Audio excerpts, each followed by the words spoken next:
My name is Ozzy Ozz. I'm an entertainer from Little Havana, Miami, Florida. 28 years old. What else can I say about myself? Independent.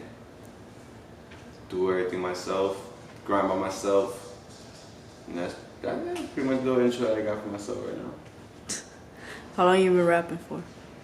2000 and let's say first when I took it serious is 2011, but I've been rapping like maybe since 7th grade.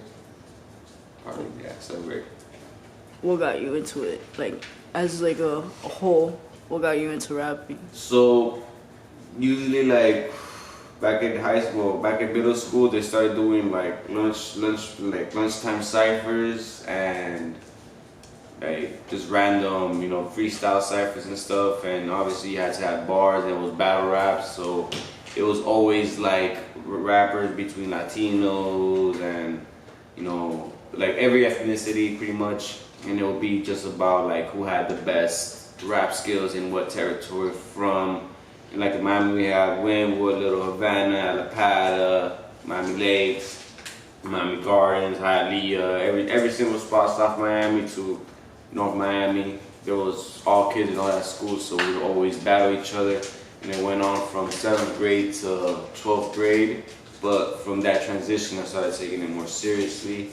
But I wasn't able to do much in the club scenes until I was 21, because back then you couldn't go into the clubs like you could now. Like you really couldn't move like that, right? Yeah, you couldn't move. You had to be 21 or have a fake ID. But at that time I really wasn't into like going to clubs and stuff. I was more into like being in the streets and stuff. So I'll just be like street ciphering and going to like free house parties, and that's how I started off. It was through house parties, like just straight house parties and freestyling off of a mic. And yeah, just having like the hood people there, getting rushed by the police, moving to another location, getting rushed again there, just because everybody knew throughout the social media who was going where. They were looking at that, and that's how it started. So I see your hat, 86 Entertainment. How'd that start? So pretty much in the beginning, it was me and my friend. We started off a brand called Out of Service. It was just me and him, and we ended up having a baby. So he had to branch off a little bit. After branching off a little bit, I started using the brand on myself. But a lot of people didn't understand like what it was about or anything. So at the end of the day, like I told them, like if I was able to change the name from Out of Service to 86, because that technically is the same meaning. It's just a different like abbreviation for it. And he said, yeah, go ahead, ride with it. And I started riding with it. Then I started getting my my homies on it. Shout out to Vlad, shout out to Hazy. I got him in Italy. Then I got a homie, a producer in Brazil, and another homie in Italy as well, Beacon Beats. And yeah, pretty much just a lot of like international homies that made the group together, and then we're just trying to save up and get our movement going on up, so like we could finally one day have an international meeting and like all meet up in one spot, which we're hoping it to be this year. And because I have my family in Spain, and Italy is like pretty close, yeah. So pretty much we'll meet up over there and then do just like a super humongous cipher between the whole group. Yeah, between the whole group, because we also have right here, I have Clip, I have I have Jack Boy, and then a couple of other rappers that aren't pushing it as much, but they're there. The whole collective is there, and we're brothers with a couple of other collectives. There's two. So yeah, pretty much 86 it's a building brand. It has also like a couple of side stuff like merchandise. They also do like y'all do extracts too, right? Yeah, they do the extracts, like the 86 extracts page, which is it's almost like pretty much like a cookies brand, like the burner. He has his cookies brand, and that's pretty much what we do. But we do mostly like the events, like pop-ups I've done, and also medical marijuana, and the whole culture, the whole industry, the whole thing.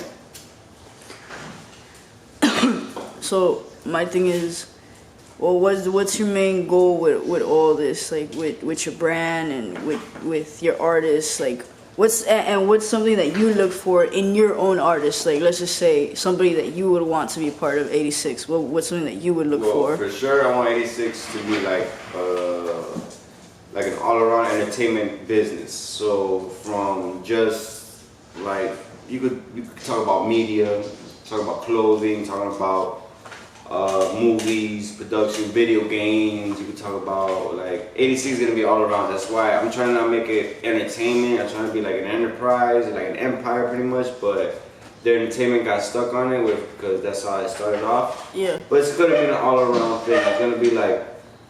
I feel like it's gonna be more like a corporation. Yeah, like a corporation, pretty much. Like so, like. But for music. For music, it's gonna start off with music because music is gonna be like this background.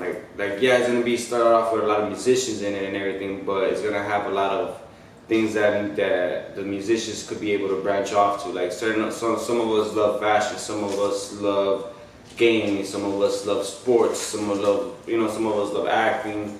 So everybody's gonna have their certain unique thing to go forward to. So 86 is gonna branch out to things where they could, do side projects, like, just be able to get sponsored or something like that, where they could be an all-around thing, not just music, because just everybody likes different criteria. So they don't want just like, oh man, these people just do music and that's it. No, they do everything. So be able to be like that. It's an all-around pretty much collective. That's what I want 86 to be, like, not just an entertainment, like, for music, just something that could do everything. That's pretty much it. Well, I know, like, your music is like that too. Like, your music is a mixture of shit. Like, yeah. It's a mixture of genres. You go from probably rock to like deep hip hop to like some extra Spanish Bad Bunny ass vibes. Yeah, like, what's up with that? So yeah, it's like pretty much like be versatile. Or how did you even find that sound? Like, what made you even want to experiment with Spanish music? Like, for sure, like I've always started off like doing Spanish, you could say, because I always wanted to be different. Like in a way where I did one of my first music videos was in English and in Spanish, both mixed. And when I did the song, people were very in tune with the sound. They liked it. They were like, "Oh, it's different. It's not, it's not what everybody's doing." Even my dad liked it, which he's not really a rap fan. So when I saw that people that didn't like rap music started liking it and were singing along the hook and everything, to this day it's like 9 years old, and that song is still being played by most of the people in the hood.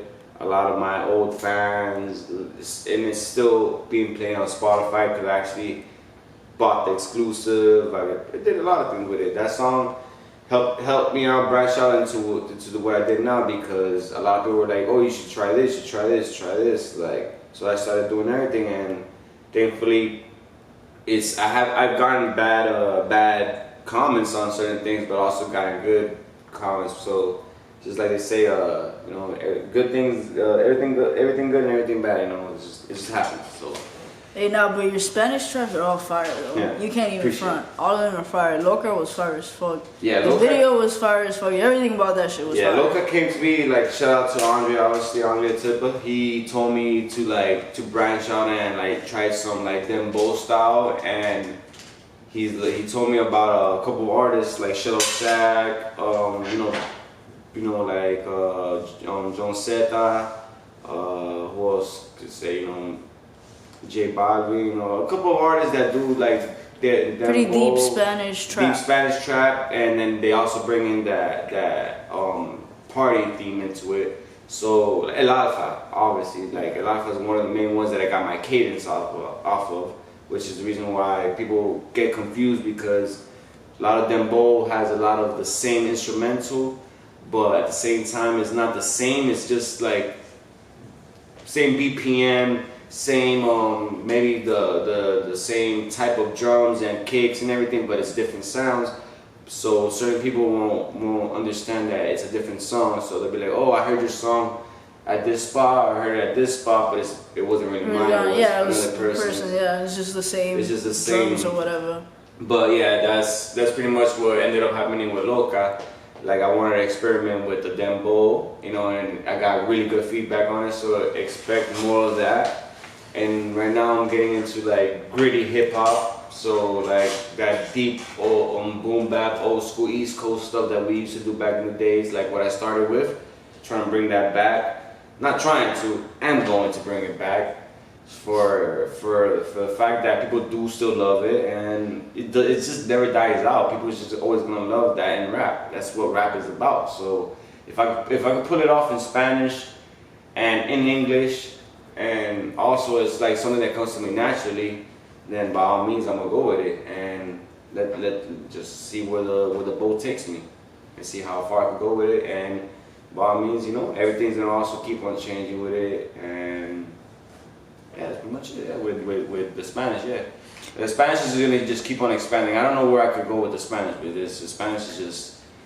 I feel like the Spanish is good for like I love that you did it now, but imagine you have way more momentum and then you just get like another platform. You know how Akon did that shit that he fucking did every type of like genre of music and then he took it all out type of thing. Yeah, definitely. The same way, but maybe not so drastic. You get me? Because I feel like he just kind of was like, fuck it, everything. Like it was like, yo, I'm gonna have everything. That's it. Fuck it. But like Akon for sure is like he has a right mindset. He had thought that shit through, cause that I didn't even think it through. Like, yo, this boy, he's right. Cause you have one good song on there, three good songs that do good in Russia.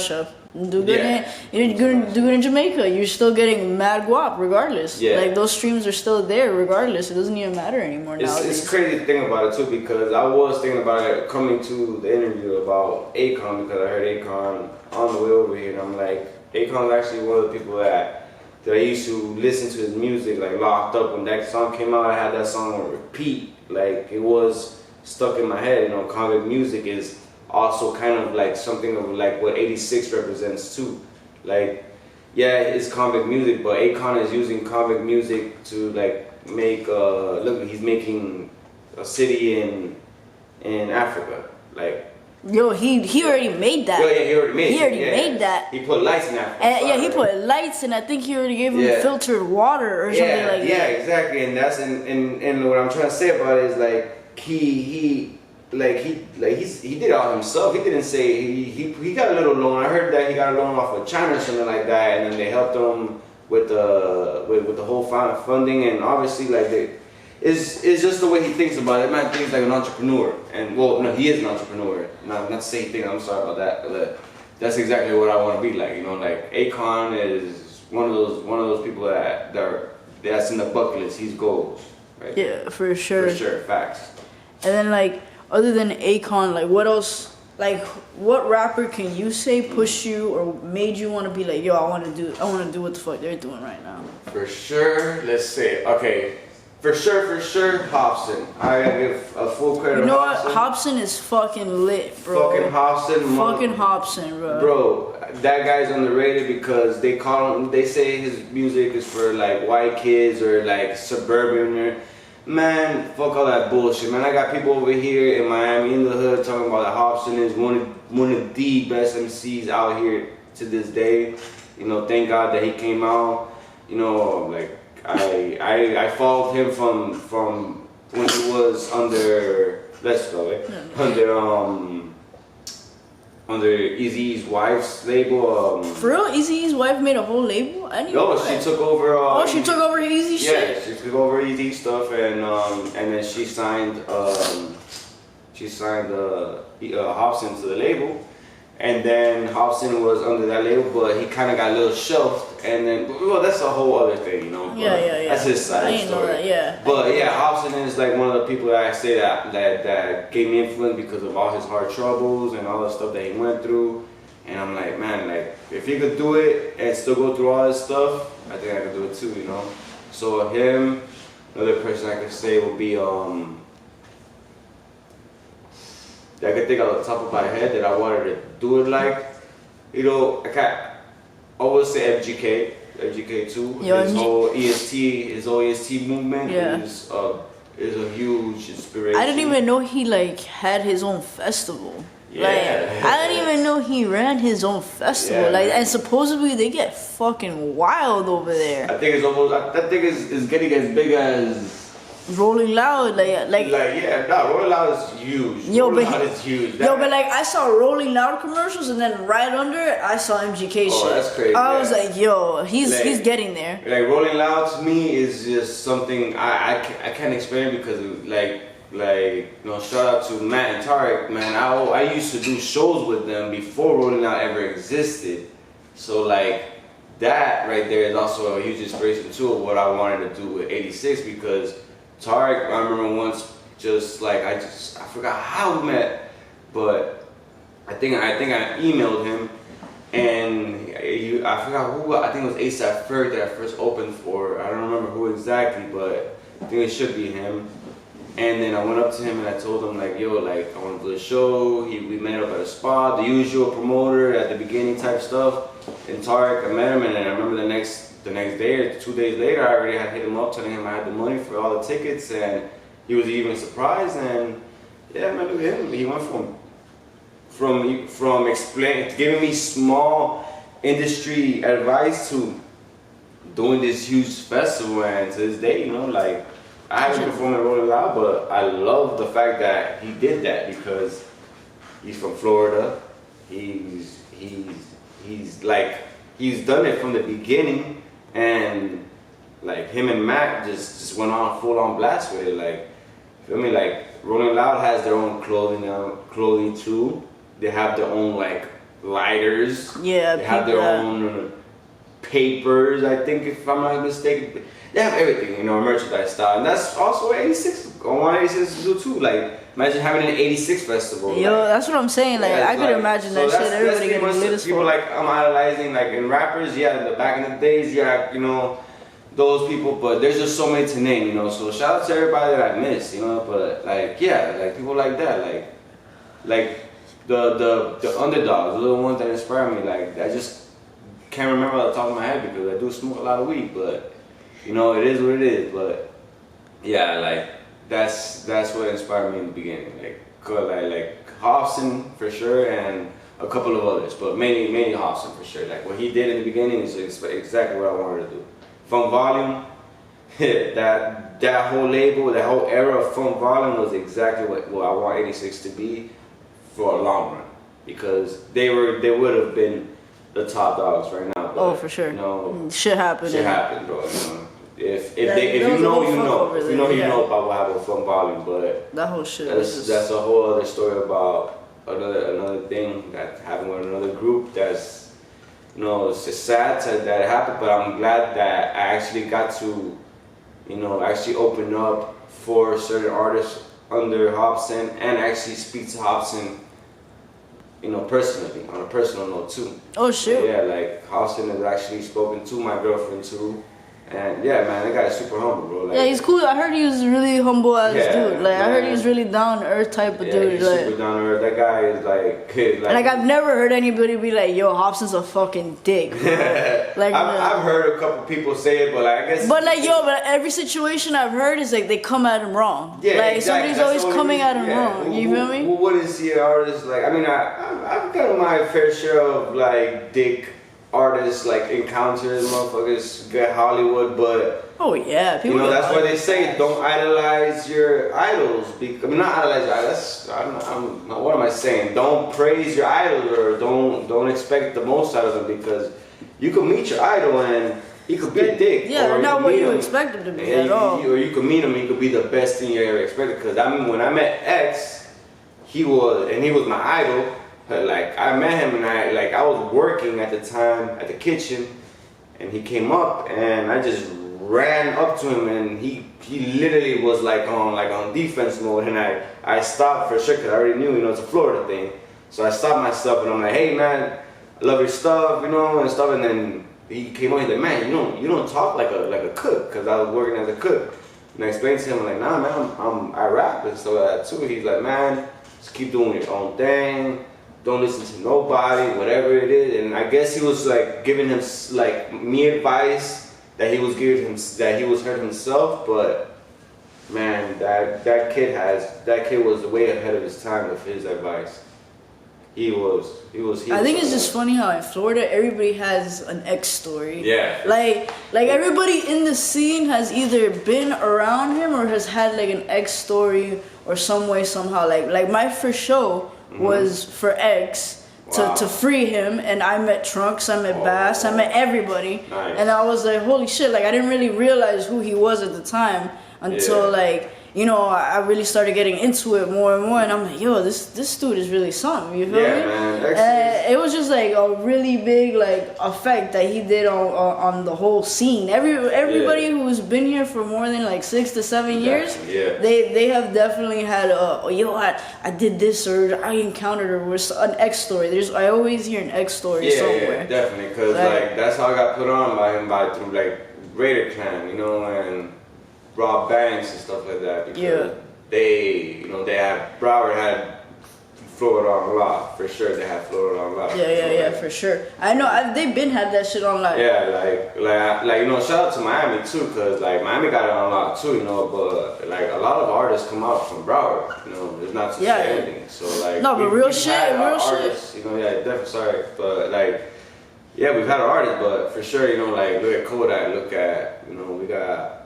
Who else from Broward that's just we got Kodak, we had X, we had Rob, we had the whole Raider Clan. Well, not Raider Clan is actually from Miami, I'm sorry. Yeah, really? So I take that back, but it's just the thing that Broward and Miami-Dade is just very close and it's so far away from each other. It's like two different cities and states looking like each different, because people say that Miami is a different state. Yeah. But it's just funny things. Yeah, man, it's that the whole thing with X-Men is sad, because that guy has so much to go for. I bet it's just I just met him, man. I felt that guy's energy by the launch shot from a lot of artists that I met. Just rest in peace to him, and rest in peace to everybody that's fallen, because I've had a lot of friends that have fallen too. So I feel you. It's just a sad story, just talking about. It's just a typical story, like doing your own thing, and Florida, typical Florida shit. You doing your own thing, and somebody just shoots you down. There's I've heard that story like 10,000 times, bro. It's nothing different. It's just a different person. That's why I kind of like would love to see what the world is like too, because I've been stuck in Florida my whole life, So I want to see what it is like at the same time. But at the same time, being raised here kind of taught me that different places was, different places is just not the same. So no, you know what I noticed? Every other place is really not Florida. Miami itself is so segregated, bro.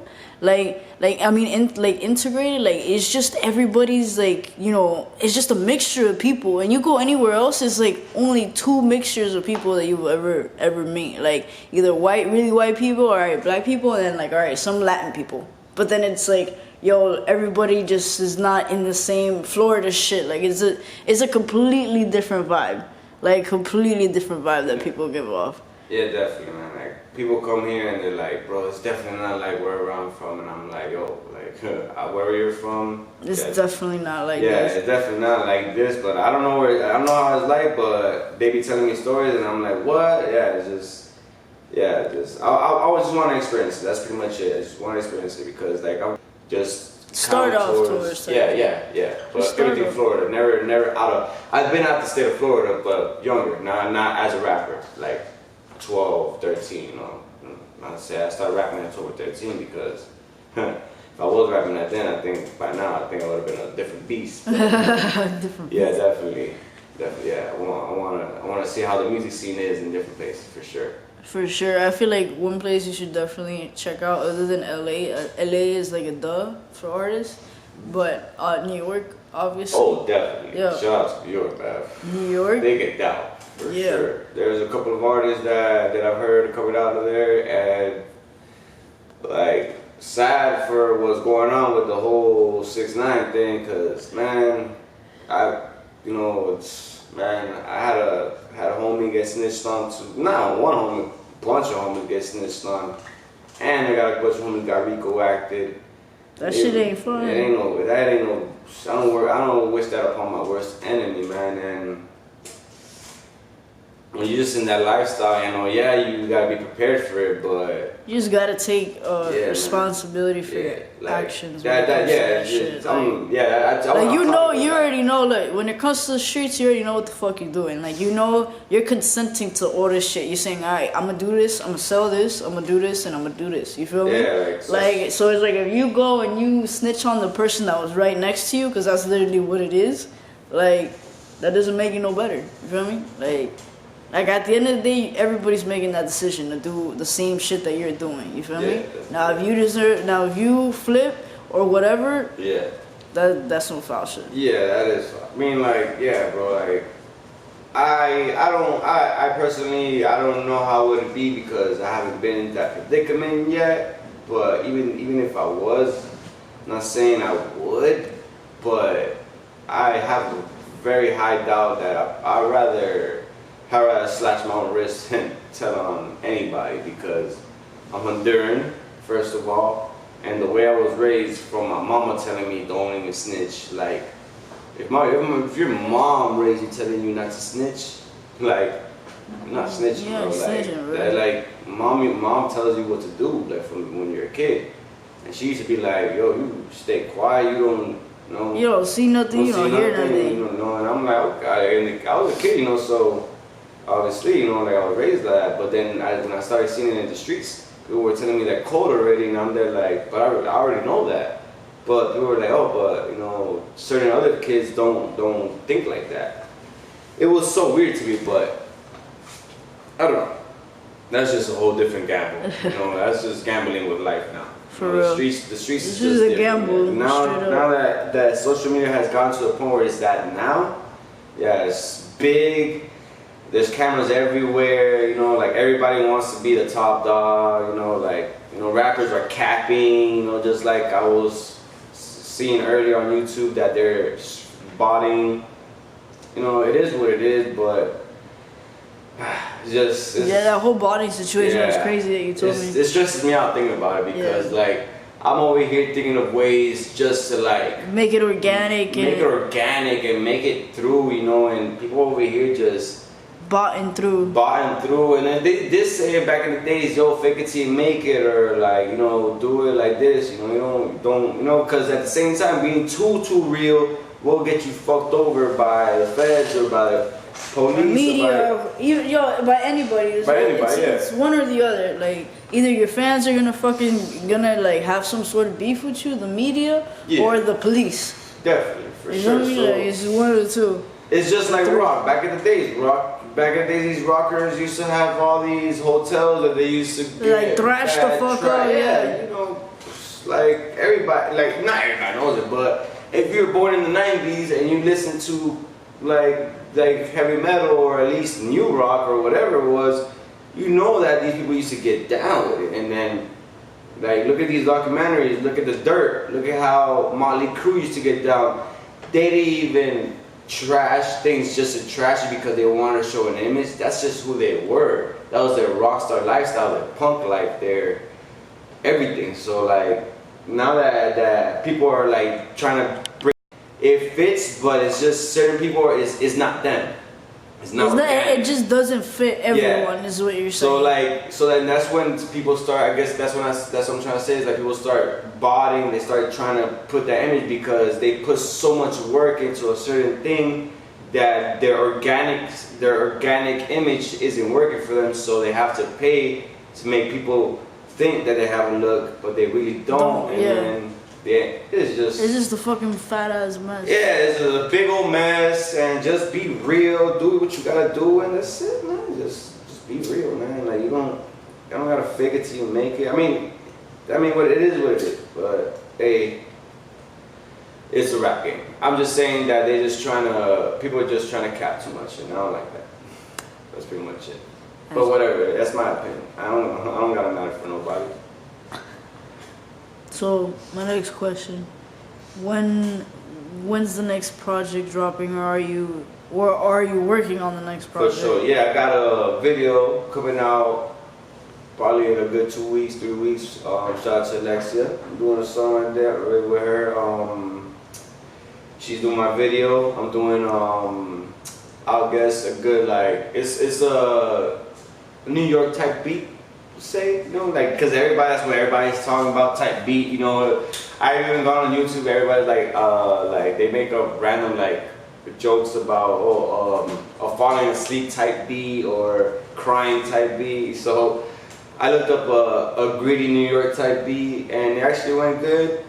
I did the song, you know, wrote it down, went to the studio the next day, bugged Andre the Tipper because I know Andre been getting bugged by me because Andre has his studio closed down for right now, but he is working with the media.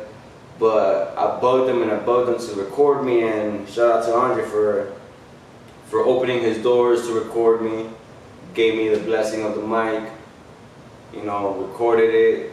Then Alexa's gonna do me the video, and it should be dropping in 3 weeks. The song is called Havana, you know, because Havana mixed with Afghanistan, so called Havana. And yeah, man, just wait on it. It should come out late February, early March, and that's the next video project I'm working on. But other than projects, I'm just right now flowing with the boat. I'm just recording freestyles, random songs. Like, I'm not even gonna lie to you, I did something like The Weeknd, like Heartless, and what's the song called? Blinding Lights. Blinding Lights, yeah, Blinding Lights. Sorry that I just love the song. I didn't even look at the name, but yeah, like he killed that song. So I need to figure out how to like match up to The Weeknd on that, because that right there is just no words to explain what he did with that. So that's my projects right now. That's what I'm working on right now. Just versatility myself a bit more again, with the Spanish, with the beats, with me even making beats. Merchandise, you know, custom clothing, you know, like this. Trying to make 86 clothing that's patched up, you know, shirts. The whole 100 of learning this 2020. We're just beginning a new era, you know. Gotta bring it up. Yeah, those jeans are fresh as fuck too. Thank you. They're dumb fresh. Shout out to the wifey for getting me the G. Yeah, she lit for that. Thank you. But what's it called? Like, what kind of advice would you give someone who wants to like pursue music? Like let's just say it's just like this is their want, their need. What is your number one advice?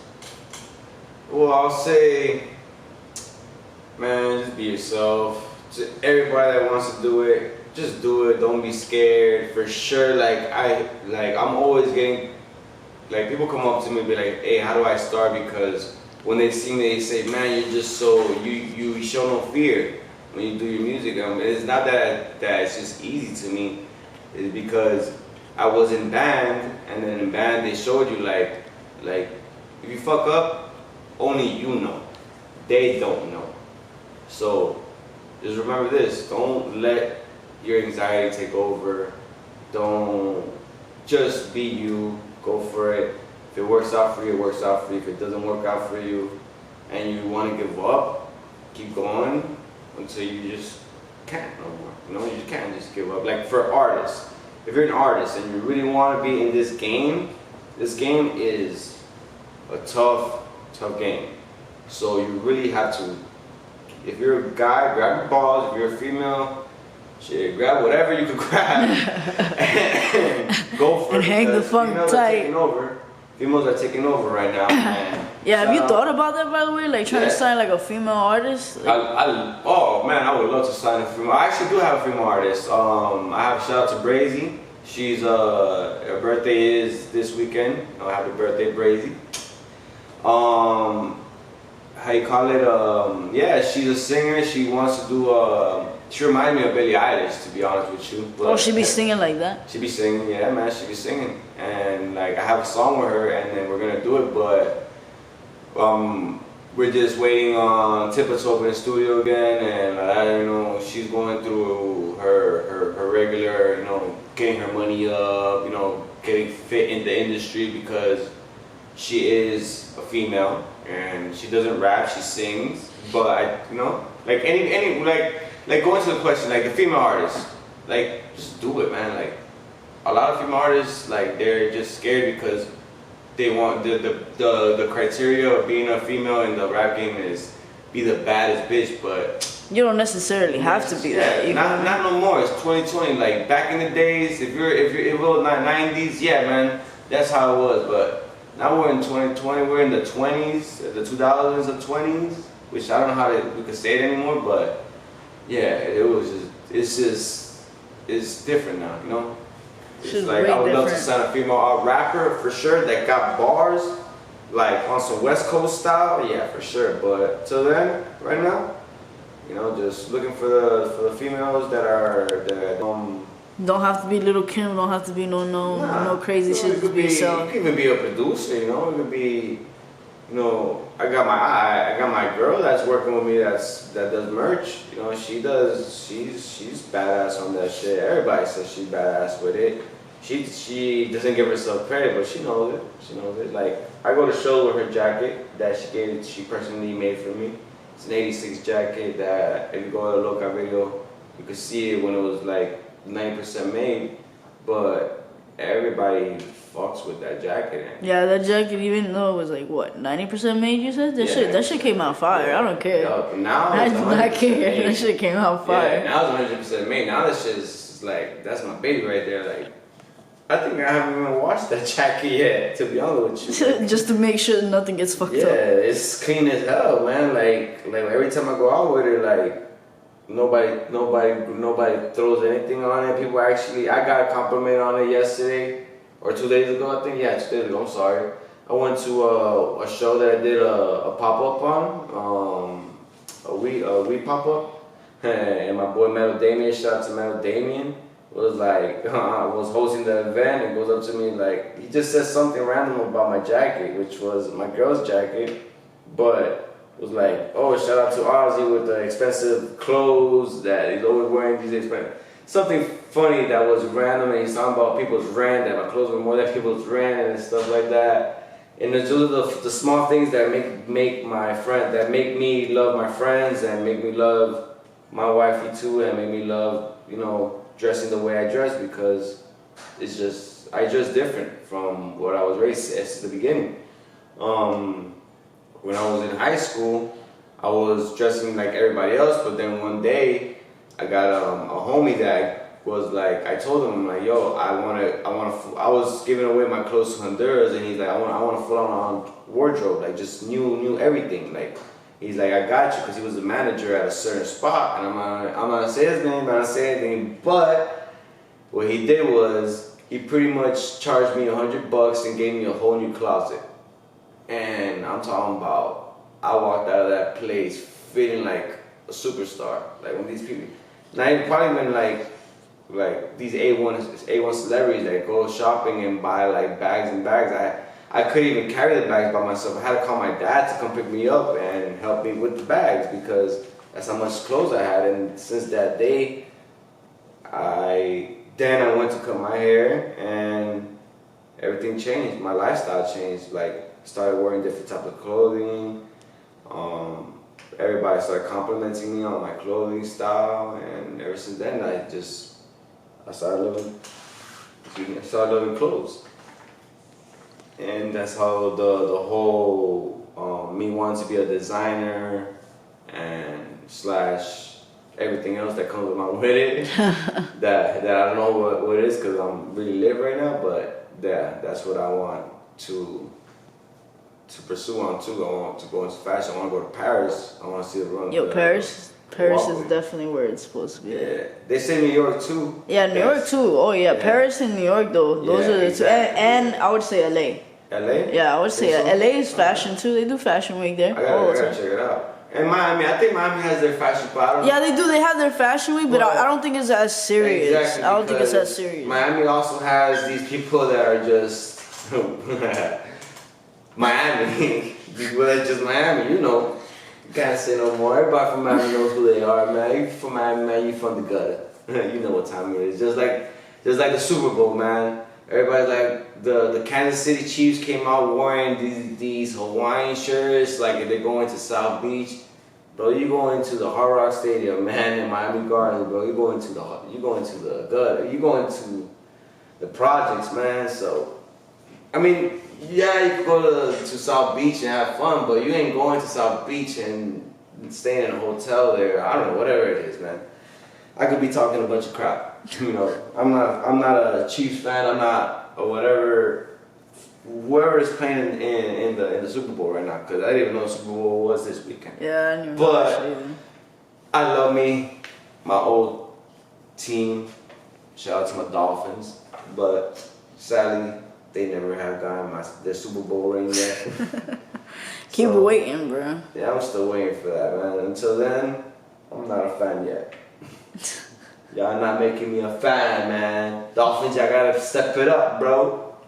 Nah, but they do their thing, man. You know, they do their thing. But shout out to the whole NFL, man. It is what it is, man. They everybody can say that it's what is it, rigged or whatever. Yeah, rigged. But man, that sport is still gonna bring in that money, man. That sport is just on another level now. You know? It's wild. I never really liked football. Like Yeah, I wish I could be like a football player. Like I used to play wide receiver back in flag football in Jose Marti Park. Those were the days. But other than that, that's the most I ever did with football. Never got a chance to. Yeah, because you were always in band and shit. Yeah, technically, yeah, because like that's what everybody knew me for, being that band geek, you know, like the hood band geek, the one that used to be out there like practicing his little trumpet, you know, with a little mute. That there's a muter that's for jazz that you put on your trumpet and you could play your scales, you could play everything, and then I used to just go ham with it, and then my parents just get mad. So then I would go to the park, and then the neighbors would get mad at the park, and then my homies walking in the park going to play basketball, seeing me practice, going up to me, and they're like, yo, take out the mute and play this. And then the first thing they would always tell me was play Flight of the Bumblebee, which is obviously a chromatic scale. And if you don't know what a chromatic scale is, to those that are watching, it's pretty much going in half steps or in whole steps in the scale or whatever. And damn, I don't even know how to explain it that well because I haven't been in music theory in so long, but pretty much you just, in trumpet, you just have to just pretty much know that your major scale and then just bust it down and then just, you sound like a bee that's flying. I go on for days with that song, but that song is famous, The Flight of the Bumblebee. To whoever wants to know it, if you can play that song fluently on the trumpet, then you better hit me on the DM on my Instagram because I want to know. I want to know how to play Flight of the Bumblebee fluently because I could play it okay, but not fluently. But yeah, that's what it is. I'm known for being the band geek in the hood. Band geek, the nerd, but you know what? I'm proud of it because it made me who I am right now, and look where it's taking me. I'm not famous, but I'm rich in life. And that's what I mean. I'm not money-wise, but shit, I got a roof under my head. I got a beautiful girlfriend. I got a beautiful family. Got a beautiful friendship. Well, friendship circle. And that's about it. You know, like I'm blessed with what I got, and I'm blessed that I passed to the age that I am right now because I had a lot of homies. You know, rest in peace to all the fallen soldiers that passed away. Just like I said earlier. You know, that it's very sad, but it happened. You know, being raised in the hood, it's just in any hood. You know, you get your little backlash of all your people that pass. You know, all your through either gang activity, street activity, or any activity, or being in the wrong place at the wrong time. Yeah. And it's just, you know, by default that just hurts in general, you know. So that's why I keep doing this music thing till I die, because that's what makes me go through. Because I've had my homies that passed away that told me, man, you got Ozzy, the little O, big O, whatever they call me, because right now I'm the little brother and the big brother at the same time. I'm in that generation because of my age. I know the OGs and I know the young G, and I know the young G's. And I think I just made that up, but I don't know. But long story short, yeah, like I'm just hoping that that everything. No, I'm not saying that I want to become the most famous, the A1 celebrity, because I keep saying that to everybody. Like, hey, if it happens, it happens. But I just want to be able to maintain a family, and that's it. That's what I want in this music. Just to keep going and being able to be happy and make. Just be able to do what you're doing. Yeah, get a little bank off my music, and that's it. Or if not even make a little bank, but open doors for somebody to make some bank off of something. But I still do my music. Look at 2 Chainz. Look at everybody that's over the age of 50. Yeah, for real. And then they're doing it. DJ Khaled, still doing the thing. That's what I want to be like. I'm only 28 and I'm over here stressing out about my next hit. I wonder what these guys stress about. For real. Because probably the same thing though. Like the same shit. Just different upscale, you feel me? Like different levels. Feel me? Like they said, money don't solve nothing. And it's true. Don't solve it. It's sanity. You gotta keep your sanity, man. I used to be a very, very, very what do you call it, mad person? Not mad, because mad is in right definition, a mad person is a crazy person, but I used to be very angry. And that's what my first mixtape is called, Angry. That just dropped on January, sorry. January. I'm high as up.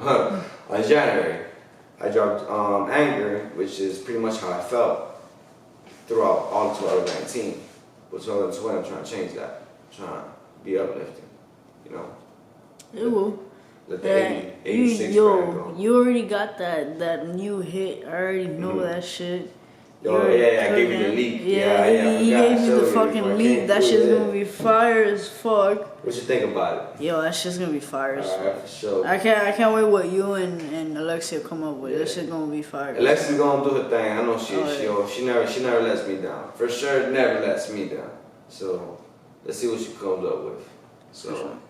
So I mean, the song itself, you know, Havana Stand. That's. The title says it all. The title says it all. Coming out soon to everybody watching.